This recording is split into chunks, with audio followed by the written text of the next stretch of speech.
Okay, welcome back, and we're having another interview with another really good photographer here at the Festival of Arts, Chris Allwine, and his photography is very different.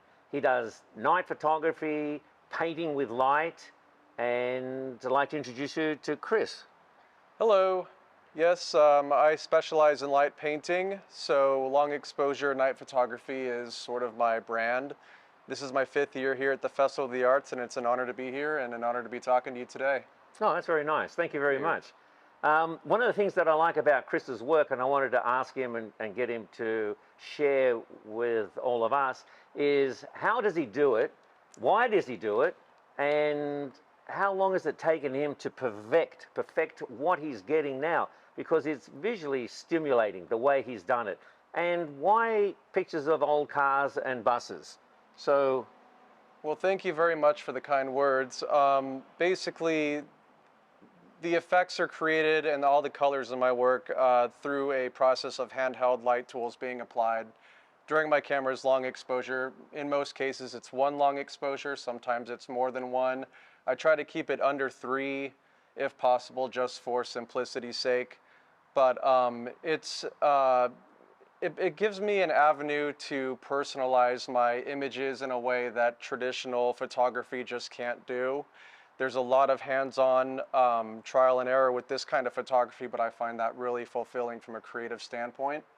And this particular series that I have on display here at the festival was created at a scrapyard out near Edwards Air Force Base, about 20 miles north of Lancaster, so deep in the Mojave, very barren, but an ideal location for this kind of work because it's far away from city light pollution. So, you know, you're going to get the darkest of darks, which is the most advantageous for this style of photography because you want to keep that shutter open for as long as you can without having to worry about overexposure or getting any kind of city light glow in the background. right. But I approached this series with the challenge of finding artifacts from, you know, our past, mostly in the automotive sector, that could be subjects for a visually interesting narrative. You know, since these are all sort of slated to be scrapped for parts, I kind of went into it thinking of ways that I could pay one last homage to some of these cars before they're destroyed for good. And that was the inspiration for creating the pieces behind us. How important is a tripod? Very important. It's paramount. Obviously, for any long exposure work, you want to have as stable of a shooting stand as possible because even the slightest movement, as I'm sure you know, can cause unexpected blur, and that can destroy a composition that you've been spending, you know, 30 minutes to an hour on, and there's nothing more disappointing than discovering that. The objective is to have your subject matter completely in focus and clear, and then everything else around the color painting is blurry, to give it that ethereal kind of mystical look. Is that what you're looking for? Yeah, you know, sometimes I do try to get exterior components blurred a little bit to just draw more attention to the central theme, which is, you know, the cars in these cases. But sometimes I just do a universal focus and just try to get everything sharp. And, you know, especially for this series, it was such a surreal context, the environment, that, you know, having some of those side things in focus actually, I thought, added to the compositions as a whole. Right. Now, did you need permission to go to this location? How difficult was that? Well, I knew somebody who was able to put me in contact with the right people, and thank goodness I was able to get that approval because I would not recommend, you know, trying to enter one of these places on your own because in more cases than not, they are privately owned parcels of land. Right. And the last thing you need is a bunch of dogs sicked on you or the police called in the middle of the night when you're just trying to take some pictures. So yes, it's very important to get that permission ahead of time. Now, to photographers that want to do this, I mean, it sounds and looks simple, but I would assume there's an enormous amount of trial and error to get to this point. Because in my limited experience of doing this kind of work, you know, you come back and then you look at it in Photoshop or, you know, Capture One or whatever. And then you go, oh, I wish I had have done this or would have changed that. So how long have you actually been developing this kind of style? I've been doing light painting for 8 years. 8 years. 8 years, yeah. I took my first workshop in 2014, and I've taken a few since then, but that was my first year of actually trying this style.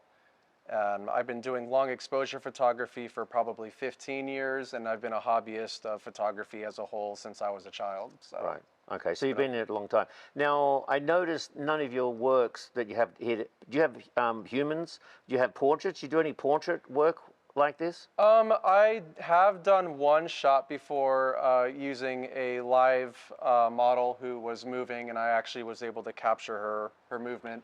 Yeah. I actually have a piece here. I don't know if they can see on the camera. So I actually outfitted a dancer with LED shoes, and I was able to capture the movement of her dancing from one end of this stage to the other end in the span of about 20 seconds. And that was a lot of fun. Obviously, we gave her a quick strobe to freeze her at the end. But that was a lot of fun. Yeah, I've done work with people before, but I find it just a little more time efficient to be, you know. Is it because you have more control this way? Because that's kind of a little bit out of your control. But it looks Thank you. Truly outstanding. That does look good. Thank you very much. Yes. How do you handle people when they come and look at your artwork and, you know, some of the comments of what kind of cell phone do you use? And, you know, hey, that doesn't look that hard. Why do you do that? And so on. I mean, I ask this to a lot of artists. How do they handle criticism? And how do you look at your vision?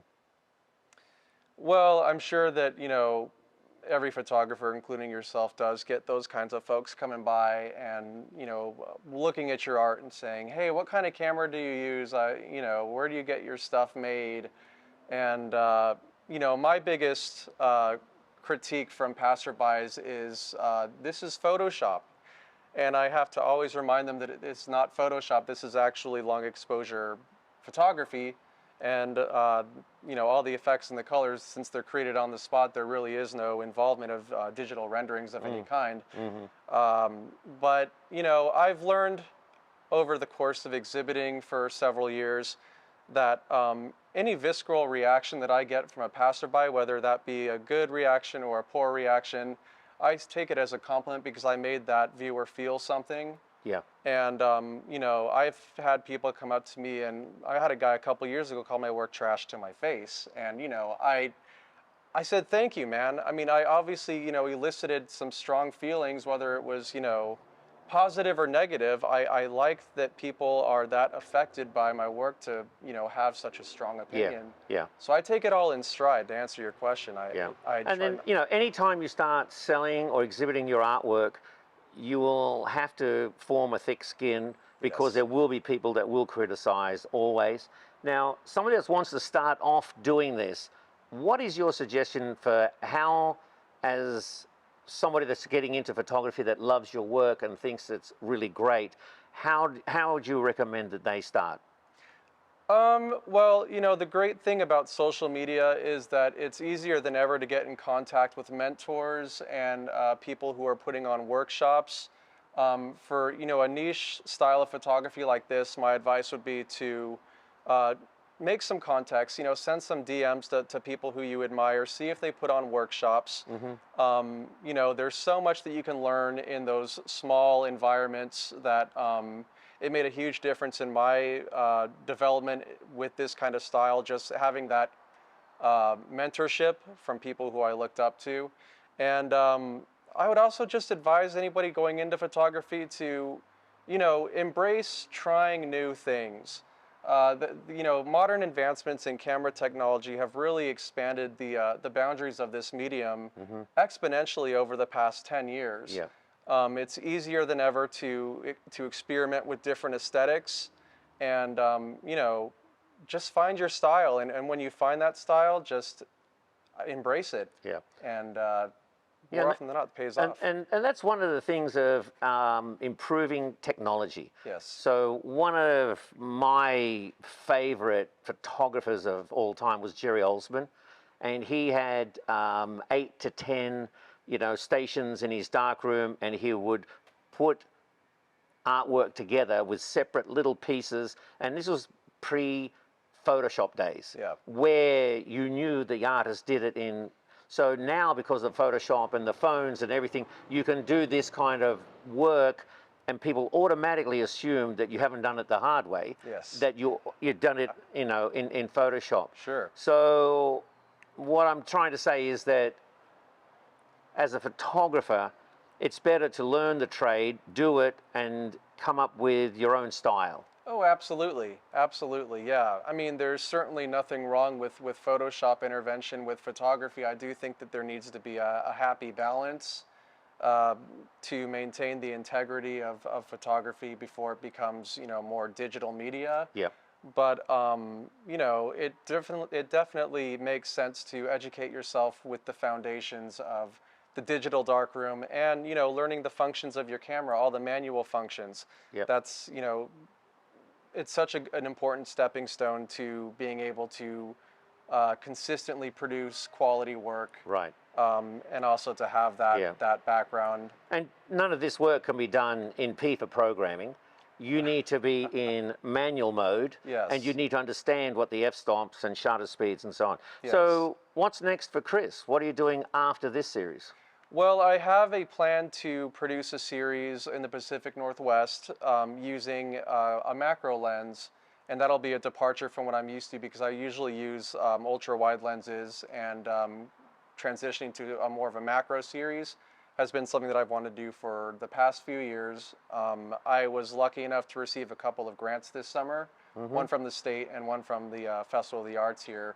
Nice. To help me afford one of my nice lenses to be able to use to create this series. So I'm hoping to get that done. So 90mm macro or 150? What are you looking at? Yeah, it's going to be a 150. Okay. Yeah. So why are you going to Northwest? Why are you not staying here in California? It has to do with the subject matter that I'm looking to do work on. I'm going to be kind of exploring some areas of the dense rainforest up in the Pacific Northwest, and I'm going to be trying to focus on some of the eclectic mushrooms that are in the forest and doing some light painting with those that are more macro-based. Okay. So, well, that's something to look forward to. And you know that it rains a lot there. I do, yes. And you know that there's no sales tax, and they all drive very slowly, because I think they're partaking in a lot of recreational kind of stuff. Which is nothing wrong with that, by the way. I mean, that's fine. So how would people get in touch with you, Chris? You can visit my website. It's www.cwallwine.com. That's ALLWINE. Allwine, no beer, Allwine all the time. I always get asked about how to pronounce my last name. So cwallwine.com. We'll be exhibiting here at the festival until, I believe, the first week of September. Correct. And this is a daily show, so feel free to come by and take a look. And I'd love to meet you and have a little chat. And yeah, it's a beautiful day here in Laguna Beach, and I'm sure it's going to be fantastic for the rest of the summer. So I'm looking forward to continuing to do well and to meet a bunch of fellow creatives. Perfect. Hey, thanks, Chris. And look forward to our next podcast. We're probably going to be talking with other photographers here at the festival. So stay tuned. Thank you. He's too cheap to get a bloody board for me. Little clapper? Yeah, clapper.